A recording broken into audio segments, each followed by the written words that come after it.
Hi everyone, yeah, welcome back. Good to see you again. You're looking well. Get yourself a drink and a seat up front. We're going to get started. Because yes, there's a show. It's all been happening and now you want to know. But before we can start, we must begin with hello. My name is Sean, your host and fellow. Now grab hold your beverage, your mind just as quick. We're building up for our best sip.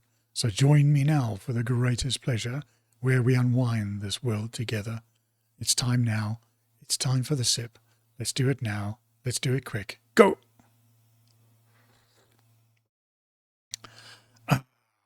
Delicious.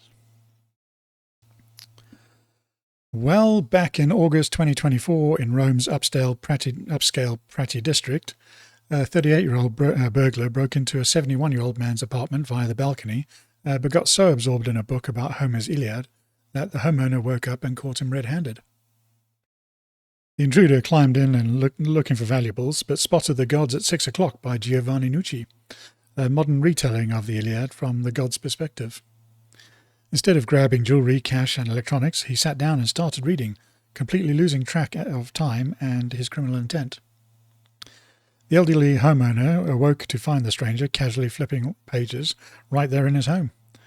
Police were called and the man was arrested for attempted burglary. Italian media covered it as a case of poetic justice, with the literary distraction turning a potential heist into an epic fail. No doubt the local police threw the book at him. Meanwhile, over in China, the deal of deals seems to be in the making. Hong Kong is much relieved. President Trump and the team are now on their way back from Beijing with plenty to be happy about. So yeah, the trip has gone quite well without many issues. Quite a few deals have been agreed to. China's agreed to buy 200 Boeing aircraft. Apparently they were only thinking about 150 at the start, but bumped that up to 200 now. They also agreed to buy some more agricultural products, mainly soybeans, to the tune of double-digit billions, which is very good. And there's also agreement to buy US oil as well. Trump stated that China intends to invest hundreds of billions of dollars with the American CEOs that were there with him, mainly from the tech sector. Some pre-summit speculation even put that figure as high as $1 trillion, but there's no formal announcement about that. So I think that's probably just Trump being Trump. On Iran, both sides agreed that Iran should never have a nuclear weapon and that the Strait of Hormuz should remain open for trade. There was an agreement to establish a board of trade to manage economic issues. This one's quite interesting. It's similar to the Board of Peace and is a new global structure to separate to the increasingly polluted WTO and the UN Security Council.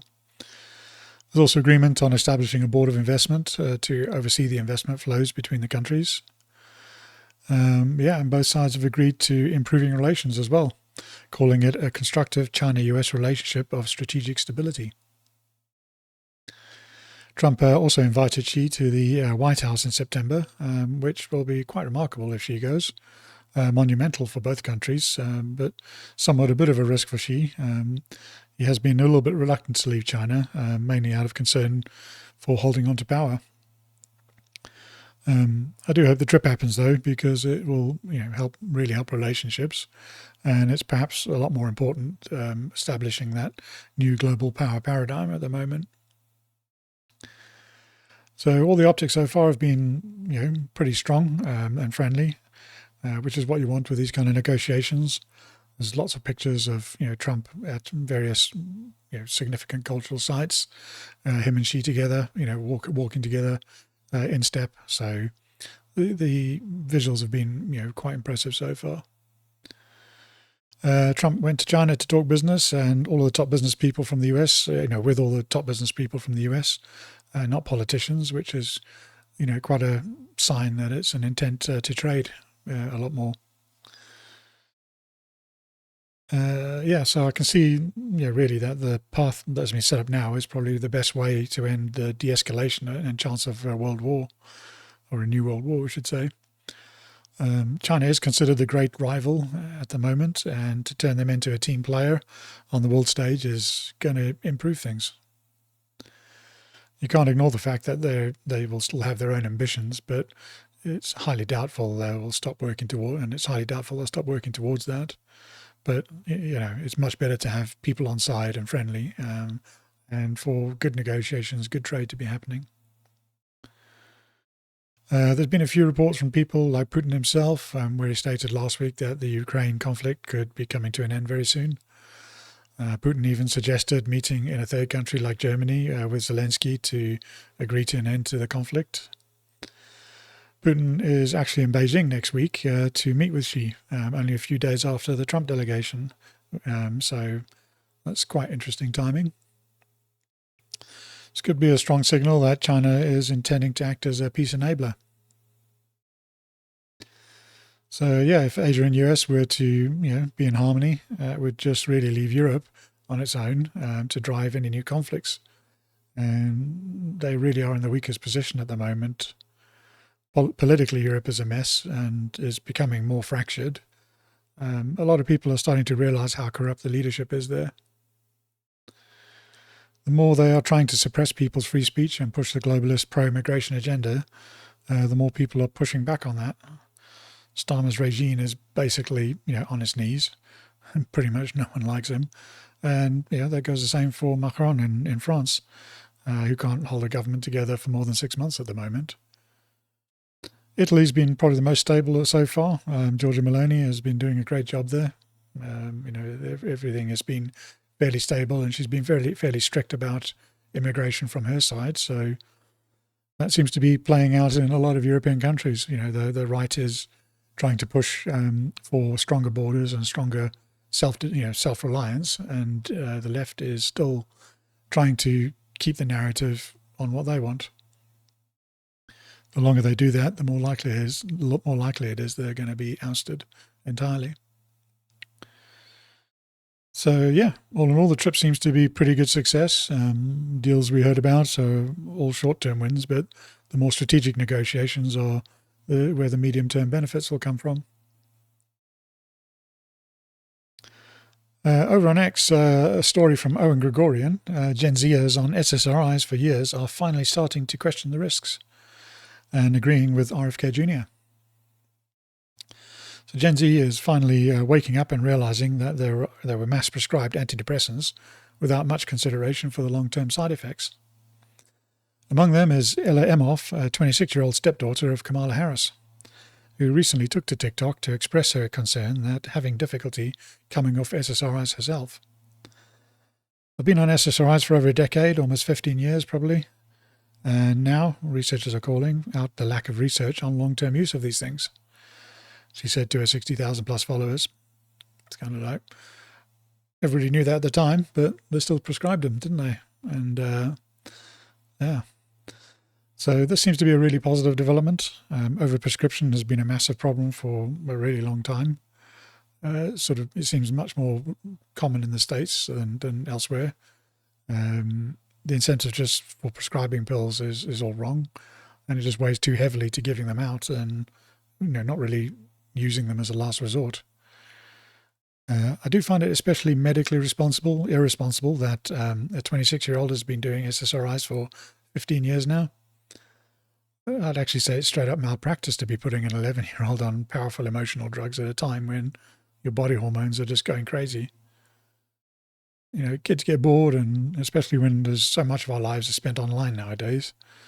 There's only so much screen time that you can have before it all becomes a mental strain. And you just will start to become unhappy because it's just completely unfulfilling. And yeah, sometimes, the kids may think it's the only option because that's just what they've always known now. When I grew up, it was, a lot more of it was spent, playing board games or going outside and meeting your friends and doing things in real physical life. But for me, I spend a lot of time in front of the screen anyway, but that's because I do it professionally. I've got a job, I work, and I do that. So, I think that's a bit different. If you have a purpose, if you've got a reason for being online or trying to do things with a computer, or even TV or phone or whatever that you're doing, when you're just trying to use it to fill the time, it's just becomes meaningless and soulless after you've been through the first 20, 30 posts. And what do you do after that? Basically, some people just keep scrolling. So often we'll look at tablets as the silver bullet to solve our problems, and because it doesn't really require any effort. Things like look at Ozempic, for example. It's now the de facto, even though nobody knows the long-term effects of that either. So yeah, we're not very good at learning our lessons, unfortunately. The worst part about someone like Ella being prescribed these things is, anyone following her will think it's the solution to their problems too, even though it's probably not the solution to Ella's problem in the first place. I really can't blame Ella for that. As an 11-year-old, you're not going to know the ramifications. Even the adults didn't know what the ramifications were. They were just thinking about the money, weren't they? Those sorts of issues, those sorts of choices, the main concerns at this stage, your main concerns at that age are really if it's like pink or yellow. You don't understand the ways of the world at that point. So I obviously have to stress I don't know Ella's background or what the motivation for the prescription was, but I put some money on the fact that it was not the best solution at the time. My hope now is that she has realized there is something wrong with the advice that people give out on this topic and maybe some other topics as well, and that she can start deciding for herself or doing her own research and speaking to other people other than the little silo that maybe she's in, for example. It's so easy to end up in one of those, especially if that's what you grow up in. These are the only people I talk to, or these are the only people that I hear from, or these are the only people that I get advice from. And yeah, the world is a lot more complicated than that. So yeah, Mother Nature's pretty damn good at these things, and unfortunately that comes into conflict with modern life, modern expectations. It would be great to see if Ella can become a champion for that kind of change at some point. Maybe give her a new focus, a new identity, or a new purpose. Something that maybe she actually needed when she was 11, rather than just, here's a pill, go away. So yeah, that kind of links into another medical story from Owen, from Toby Thomas at The Guardian. 1 in 7 people are using AI chatbots for health advice instead of seeing their GP, a UK study has found. The poll of more than 2,000 people found that, of the 15% turning to chatbots, 1 in 4 had done so because of long NHS waiting times. Professor Graham Lord, the lead author of the study, said growing individual use of chatbots was creating an unregulated AI healthcare system alongside the NHS. He added that the research underlies the scale and pace at which AI is already shaping how people access healthcare. While the opportunities are significant, it also highlights concerns about safety and accountability. When something goes wrong with AI, responsibility is often placed on clinicians, even where there have been limited control over how the AI tools were introduced. To realize AI's potential, we need greater transparency about what works and what is safe and how decisions are made and how issues are handled, so staff and patients can feel confident in its use. It is vital we respond to what the public are telling us and ensure we build and maintain trust with them and the AI tools we look to deploy. Nothing about getting control of AI there, is it? The main angle you probably need to remember here is that the UK has some of the longest waiting times for healthcare in the world. The 1 in 4 figure using AI is actually quite high, I'd say. At least half those respondents are probably going to be very elderly. And in the UK, that tends to mean they're more likely not to go online, let alone use something like AI. And on the waiting times, and speaking from my own experience, the standard of healthcare from the NHS is generally quite good, but you'll have to wait for it. That includes your follow-up appointments, too, if you could end up waiting years to diagnose a complex problem, simply because you have to wait so many times for another specialist and then the next one and then the next one. I mean, I've personally had to wait 3 months for a GP appointment. So that's a really, really long time when someone hasn't even started looking at the problem. You could be dead by then. I've used AI many times, and when trying to understand my medical situation, I've basically just taken pictures of when I get blood test results or any kind of diagnosis or things that have got long words in them, I just take a photo of it and upload it to AI, and then just say what's changed, what's the difference, and it just helps to helps you determine what might be going on. I think that this is ultimately where it's all going to go anyway. Having an AI there as your personal doctor that's available all the time, 24/7, is not really a bad thing. It can check on those results continuously, so I can go back to my AI thread and say, what's the latest research, what's new, what can you tell me about my situation now, and I'll be able to go and check through that history and recommend any new changes or new things. So I think that is going to be here to stay. Well, it's obviously not going anywhere, but I think it's going to become more pervasive and become more part of our medical life. The important thing at the moment is that it's not used for a definitive diagnosis.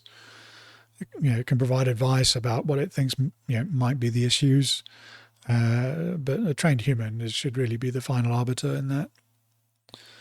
The benefit there is that it frees up the initial wave of questions and answers. So when a human does look at it, the evidence is there and there's some indication of what it might be. Then over in the US, Figure has been running a demo for one of their robots on the factory floor. It was handling incoming parcels at a delivery center, arranging them on a conveyor belt and making sure that the labels are facing downwards for the scanners further down the line. It's fairly simple but repetitive task, something a robot is pretty ideal for, really. And it's not perfect. You can see that it does send some parcels down with the labels facing the wrong way, and I've even seen a few of the parcels falling on the floor. But I'd say no more than a human might do, really. No human will have everything absolutely perfect, and some humans will even drop kick the parcel across the floor. So but the really impressive part is the speed and the handling. Figure claims that the robot is working at human speeds, and I'd say it's pretty damn close. Really, because the robot can sustain that work throughput for forever, basically. I'd say the total throughput over an hour would be higher, but a human would still be able to outperform it in bursts. The packages themselves are like a mixture of boxes and soft bags, and for things like clothes. So when you see it pick up and flip the boxes around, or try and pinch and grab the bags, it's quite a thing.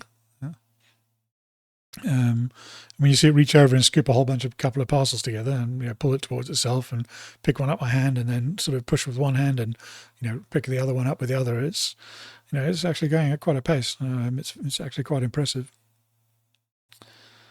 So when it's unsure about a box, it'll analyze it and flip it around and try and figure out where the label is, and then sort of put it down where it needs to be. And it really does give you some confidence about how well these robots can handle tasks now. So often in the demos, you see the robots are kind of very sort of timid, or they lack any kind of natural conviction when they're moving things. But this guy's, he's going for it, basically. So they have 3 robots altogether. One of them can last about 3 hours on a charge, which is quite impressive in itself. The amount of work those motors are doing and the speed at which they're doing it. Longevity is seems to be there. When it starts to run out of battery, then one of the other robots will come over and replace it, and then it'll go and stand on its charging station. So it uses a 2 kilowatt induction charger for in its foot to recharge. I need to have a quick drink quickly.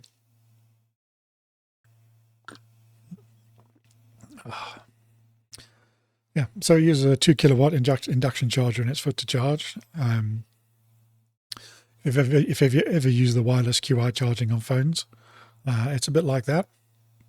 Only 100 times more powerful. And by the end of the last stream, it was sort of around 55,000 packages, which for 3 days, quite good throughput. So great job, Figure. There's really some sweet marketing here, and I can't wait to see more of it. And yes, that kind of brings me to the end of my notes, which I guess leaves me with one final thing to say, which is health is one of those things we often overlook. Even healthy sports people can often put off those appointments and checks that need to be done. So this is yours and my reminder that to follow up on those things and sort of go through with it. Try to find the non-medical way to address these things first if you can. But yeah, just have the pills as your backup plan, basically. It's not always possible to do, but certainly worth exploring those avenues with your doctor when you speak to them. And with that, I shall bid you well and say, see you later. Cheers.